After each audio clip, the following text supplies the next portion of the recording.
Hey there and welcome back. Today we are putting together another kind of holiday glam look. This one is a little bit darker and sparklier than the last one, so this one kind of can be used more as a nighttime look, but has a little bit more of like a muted cheek and lip if you're looking for something that's not glamorous all over the skin. Obviously you can mix and match, you know, you can take that red lip from my last holiday look and add it with this eye or cheek. You can definitely mix and match to kind of amp up your level of glam that you're looking for. I tried out some new products in this. Some do really well and I love, and some are not so much. So if you want to recreate this look and check out some of these new products, please keep watching. Okay, to start for the eyes, I'm a little bit of a broken record here. Urban Decay Eyeshadow Primer Potion, or whatever your favorite eyeshadow primer is on your lids. That's already on my lids. I'm then going to go in with my Tarte Pro To Go palette first and take the color Drive. It's like the lighter beige color. Take a Sigma E60 large shader and just use that to set across the eye just to make sure it's all one color and everything is really even. Okay, then going in with the color Crisp, we're going to kind of use this as a transition shade, taking that same big blending brush. I'm just kind of putting the top of the brush into the palette here, just so I can kind of nestle that color into the crease here. That's just going to create a little bit of dimension. We're not going to do anything too crazy with the eyes, since it's really going to be focused on just the kind of shadow, like the metallic shadow. This is just going to kind of be to create a little bit of a base for it. So once we kind of nestle that in and diffuse it out, I am just going to take my blender brush and just make sure everything is well blended. With this, again, this, you know, the rest of the shadow is really just going to be kind of minimal. I am going to take my Sigma E70 angled shader brush and go in a little bit with the color Stylin', which is a dark brown color, and just kind of work that in just a little bit on the outer V. I might go back in and use a little bit of that to kind of blend out the metallic shade, but I'm just going to get a little bit of depth in there first. Just really keeping that on the outer half of the eye, or really outer quarter of the eye. Okay, so this is where the exciting part comes in. I have here the Star Looks metallic gold shadow. It's in the color rose gold. It's just like such a pretty shimmery color. So it comes with a little doe foot applicator, and I'm gonna actually use that to put it right on my eye. You can definitely take a brush and kind of take it off the product and then put it on your eye, but I'm gonna go right in with the doe foot. So we're gonna work this mostly across the lid and kind of do like a cut crease with it. So first, just kind of gently trying to not to get too much product on so it's not too cakey. Starting to work that across the eye. And kind of try to keep your eye a little bit closed while that dries, and then I'm going to do the other eye as well.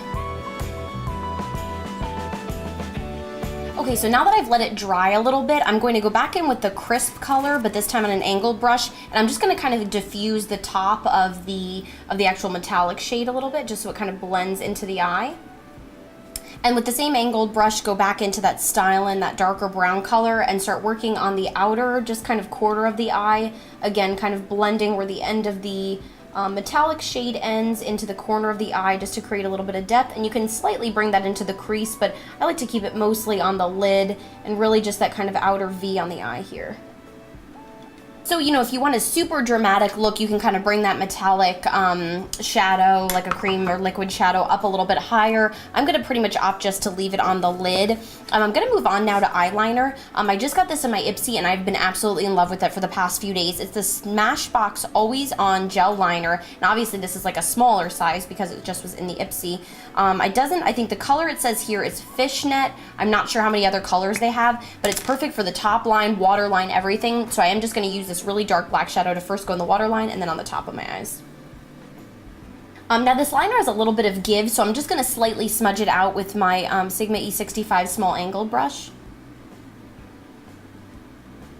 And just really to intensify the eyeliner, I also put a little bit of this black shadow from my Au Naturel Wet n Wild palette in Nude Awakening is the palette name. So I just took some of that black shadow and slightly dampened my Sigma E65 small angled brush and just kind of pressed that black shadow on top, and I think it's sitting a little bit nicer now.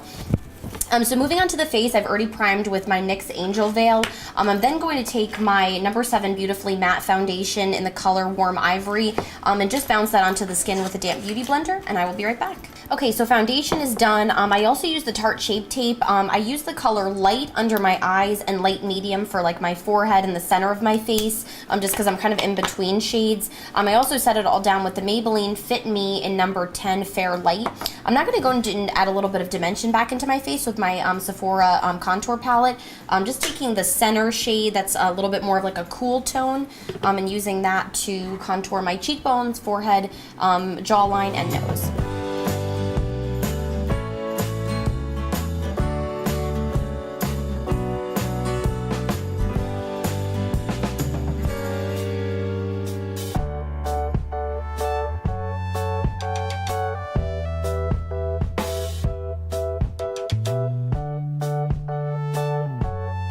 Since I'm going with a stronger eye, I'm going to kind of do more of a nude blush. I'm going to take my Tarte Feisty blush. It's just like kind of more, it almost looks like a bronzer, but it just has like a slight pink sheen on the cheeks.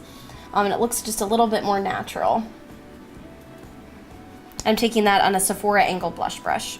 And for just a little bit of highlighter, I'm going in with my Wet n Wild Megaglow Highlighting Powder in Precious Petals. I think I used this in the last couple videos. Just hitting the tops of the cheekbones, on top of the temple. I'm also going to just take a little tiny bit down the center of the nose. And on the Cupid's bow.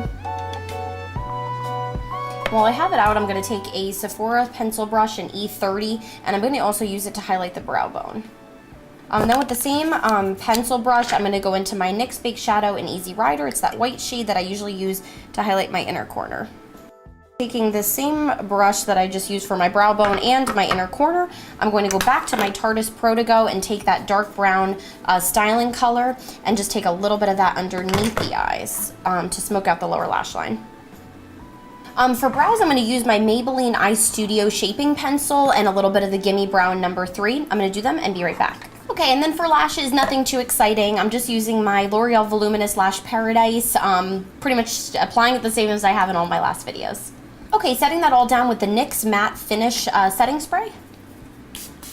And just I'm going to stick with a really simple nude lip. This is the Pacifica Tender Heart. It's just kind of like a nude lipstick. I'm just going to apply that right from the tube. Alright, and that is the completed look. I have to say, just like first impression on some of these products, you know, my Tarte Protego I've been using for a while. I love these shadows. They blend out. They look really beautiful on the skin. But I have to say, this star look, this like metallic eyeshadow, I would not recommend you guys get it. I feel like it's already starting to kind of flake and crack on me, and didn't really sit as nicely. It was a little bit difficult to apply the eyeliner over. If you do find yourself with one of these that are a little bit thicker and you still do want to use an eyeliner, I would say maybe try like a felt liner or a liquid liner that might sit a little bit better. I think the the Smashbox liner over top was just maybe a little bit too hard, and it kind of made the flaking even worse. And really, like looking back at my little palette there, this bright like gold color here that I usually use on the lid, if I just maybe dampen my brush, I think that looks just as pretty and probably better than how this one turned out. Also too, I have like this L'Oreal Voluminous Lash Paradise that I have it like a really, it's literally blackest black is the name. And this Smashbox liner is very, very dark, and I love it because I think it really is like, kind of looks like that more glamorous. It really makes my dark eyes pop. But if you have really light eyes, you might want to go with a little bit more of a brown black, or even just a brown liner and the black mascara, because it might just be a little bit too dark for your eyes. But for me, because I have dark brown eyes, it does work. So that's kind of it for the makeup look today, and that's kind of my first impression with some of these products, even though a lot of them I have used before. Hope you have a very Merry Christmas. Please like and subscribe.